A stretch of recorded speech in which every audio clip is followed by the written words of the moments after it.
жаңағы размері мен бетонның маркасы жаңағы не туралы бір-екі информация беріп жібересің. Жұмыртқа тасы дейді ғой бізде халықтың арасында. Бұл сізде цокольный қабат болған жағдайда жасалу керек мәселе болады. Отметкеден, кейбір жерлер 10 сантиметр, кейбір жерлер 4 сантиметр. Осыншама шығынды не үшін қажет етіледі деп.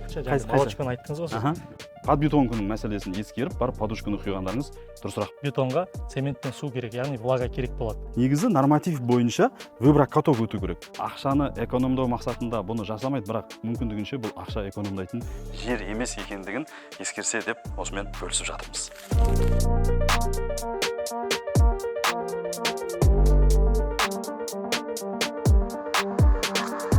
Дәл қазір біз құрылыстың басындамыз. Өздеріңіз көріп тұрсыздар, бізде котлованға қатысты жұмыстар қазір біткен.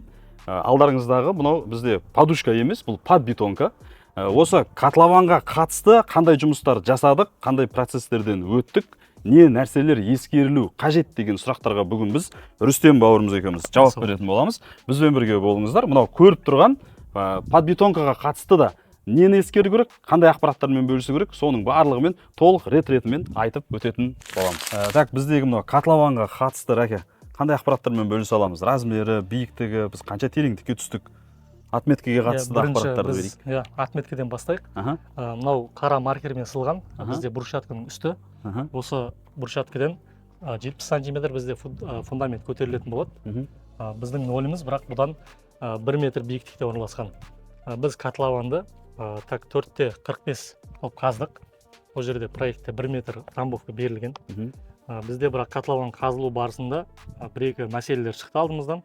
Оны толығырақ айтатын болсақ, біз қазып жатқан кезде ылғалдылығы жоғары топырақ шығуына байланысты біз оны котлованның, яғни мысалы мына жерлерде көрініп тұр, ГПС шыққан, бір жерлерде жаңағы нелердің арасында ил деп айтады, құм аралас топырақ, оны котлованға обратный засыпкаға жарамағандықтан біз оны полный мына жерді тазалап шығарып тастадық.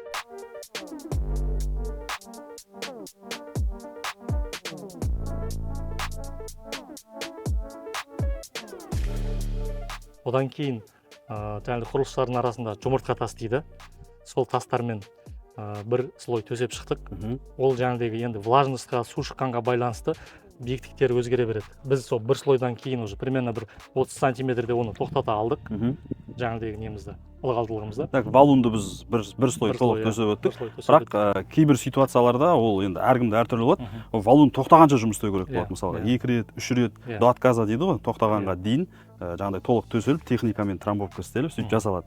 Одан кейінгі процесс бізде? Ол влаганы тоқтатқаннан кейін біз уже проектировщикпен ақылдасып, полный ГПС-пен 20 сантиметр сайын уплотнение жасап шықтық, яғни 1 метр бізде трамбовка болды мына участок. ГПС-тің өзі бөлек 1 метр болды? Проектте өзі берілген бізде трамбовка сондай еді, несі биіктігі.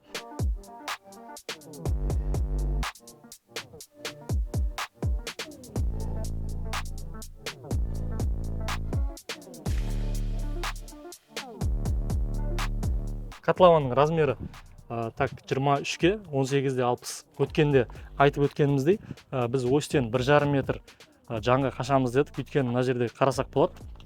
Біздің басқан татырамыз мына ізі, яғни түсетін зданиямыз таза трамбовка болған жерге түсіп жатыр. Бізде 30 түптің өзі трамбовка жасалып тұр қазір. Астында бізде грунтовый подушка бар. Толық үстінде қазір былайша айтқан кезде бізде норматив бойынша есептегенмен үстін 3-4 қабатты үй көтере алатындай жағдайда тұрмыз ғой қазір біз. Негізі котлованға қатысты, мысалы өздеріңіз көріп тұрсыздар ғой, қазір ровно тұр бізде, өзінің откосқа байланысты уклоны болу қажет еді. Егер сіздердің ситуацияларыңызда үйдің габариті кішкентай болса, ол кезде сол уклонды нормативті сақтап отырып істеуге болады. Бізде стесненный условия болғандықтан біз ровно қаздық. Бұлай қазуға күн жылы дәл біздегідей ауа райы болып тұрса, онда қазуға мүмкіндік болады. Ал егер влажность көп болса, жаңбырлы сондай бір сезонда түсетін болсаңыздар, мүмкіндігінше ол кезде жұмыс жасамаған дұрыс. Болмаса, шпунт дейді, қада дейді ғой, бізде қада қағылады норматив бойынша. Чтобы мынау біздің дуал бері қарай құлап кетпес үшін, мынау сияқты көршінің заборы төменге қарай құлап кетпес үшін, көршілерге ешқандай зиян істемес үшін солай жасалады. Біздің ситуацияда стесненный условия болғандықтан, одан кейін күн жылы болып ауа райы мүмкіндік беріп тұрғаннан кейін біз осылай ровно қазып, мынау өзіміздің жаңағындай расстоянияны бәрін ескеріп барып жасадық. Бұның барлығы есептеліп, ескеріліп, біздің прорабпен, біздің жаңағындай инженер проектировщик жігіттермен бірге толық командамен ақылдасып жасалып жатқан дүние бұл. Тағы да айта кететін мәселе, бізде қазір котлованда біз жаңағындай груженный үлкен ауыр техникамен бірге үстіне груз алып Татра немесе КамАЗ немесе Ховамен жүріп өттік деп жатырмыз ғой. Біздің ситуацияда бұл Татра. Негізі норматив бойынша выброс-каток өту керек. Бізде қазір мына жерде байқасаңыздар болады, көршіміз жақын орналасқан, көршілеріміз жақын орналасқан.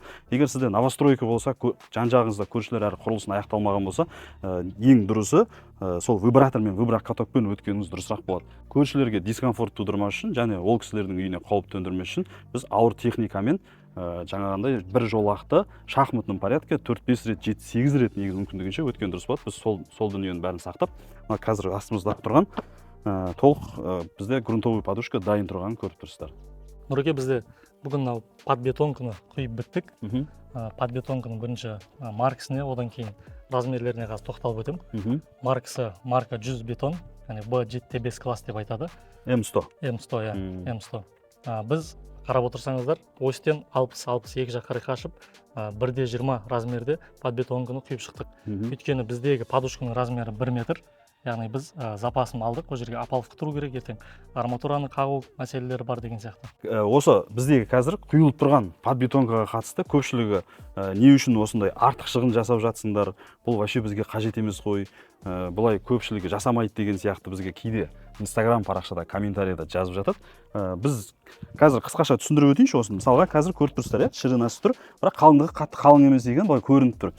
Көпшілікте, мысалға сіз бір этаж болмаса 2 қабатты үй соғып жатсаңыз, ол жерде траншея қазылады. Қазір біздің ситуацияда котлованда ровный әдем жерде жатқан. Траншея қазылады, траншеяның ішіне бізде күленкі тастайды көбісі. Күленкі тастайды да, сосын барып, соның бетіне подушканы құяды. Ол негізі норматив бойынша дұрыс емес, бірақ ақша қаржы экономдауы бойынша олай жасағанда дұрыс шығар.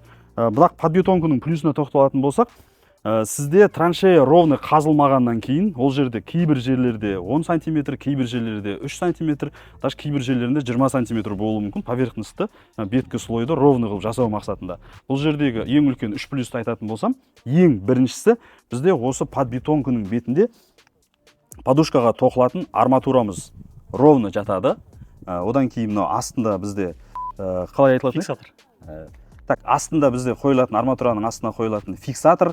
Строительдер, құрылысшылардың арасында оны конфетка дейді, и бабочка деп жатады, бабочка деп жатады. Солар ровно ыңғайлы жатады, құлап кету қаупі жоқ үстінде жаңағындай бетон құйылып жатқан кезде. Одан кейінгі екінші мәселе, опалубкамыз ровно. Ең маңыздысы, үшінші, ең маңыздысы біздің бетонның құрамындағы молочкосы, қарапайым тілмен айтқан кезде витаминдері, көпшілік жағдайда бізде щебень құйып барып бетіне подушканы құяды ғой, сол щебеньге сіңіп кетіп жатады. Біздің ситуацияда ол өзінің бойында қалады. Өйткені бұл основа, үйдің основасы осы бізде подушкадан басталғандықтан осы нәрселердің барлығын ескеріп, біздің подбетонканың үлкен плюсы болып есептеледі. Сол себепті бұл дүниені жасап өткен дұрысырақ болады.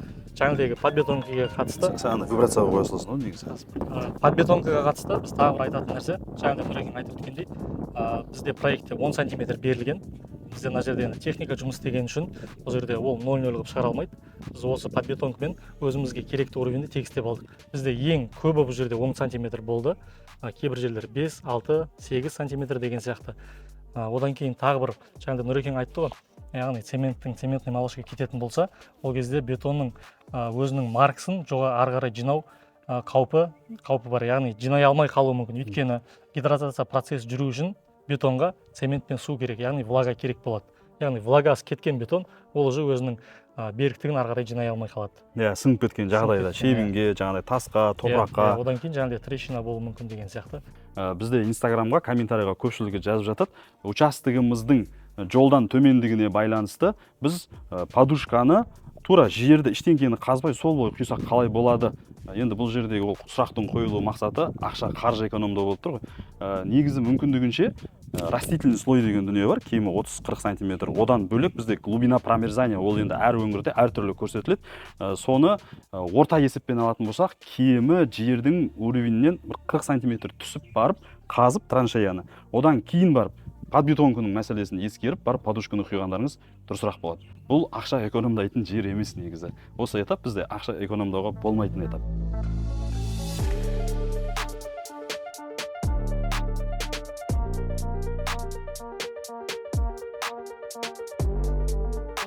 тағы бір айта кететін мәселе, жаңа Рүстем бауырымыз айтып кетті ғой, біздің ситуацияда котлован қазылып, астында су шығуына байланысты, жұмыртқа тасы дейді ғой бізде халықтың арасында, сол валундарды тастап, бетіне ГПС төсеп, біздің ситуацияда бұл трамбовка жасалды.